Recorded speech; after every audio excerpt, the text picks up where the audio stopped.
Anggota DPRD Kota Palembang menggelar reses masa persidangan 2 tahun 2022. Reses diadakan anggota Dapil 1 yang meliputi Kecamatan Bukit Kecil, Gandus, Ilir Barat 1 dan Ilir Barat 2. Forum reses berlangsung di Lorong Kendukan 2, Kelurahan 35 Ilir, Senin 29 Agustus.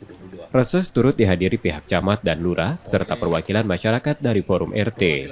Dapil 1 diketuai M. Nazili, beranggotakan antara lain Misobah HM Sahil, Ki Agus Ishak Yasin, Yuriana, dan Ferry Anugrah. Selain itu Abdullah Taufik, Yusuf Indra Kesuma, Ahmad Nawawi, Laila Tarido, dan M. Hibani.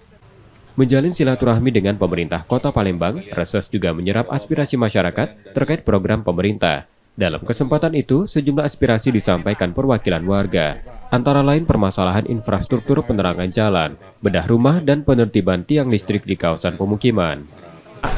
Alhamdulillah masyarakat sangat antusias yang menerima kita, rombongan DPR, dan telah menyampaikan beberapa usulan ya, dan sudah menginformasikan juga beberapa usulan yang sudah direalisasikan.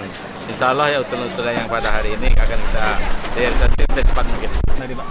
Kurang lebih memang usulan-usulan secara umum ya, ada bedah rumah, ada lampu jalan yang mati, dan juga perlu penertiban tiang listrik.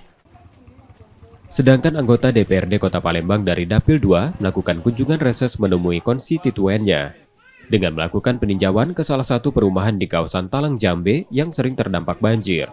Dalam tinjauan lapangan, rombongan Dapil 2 ditemani Camat Sukarame dan Lurah Talang Jambe.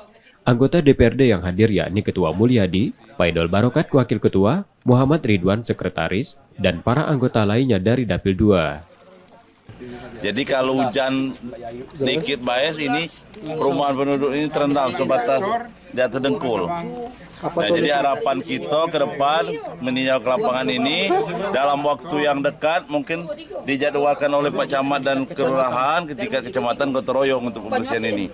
Harapan Keputusan untuk mengatasi banjir akibat rusaknya drainase ini, DPRD menyarankan agar pihak kelurahan menginstruksikan agar secepatnya melakukan gotong royong bersama warga perumahan. M. Rizky Nurmizan, Kompas TV, Palembang, Sumatera Selatan.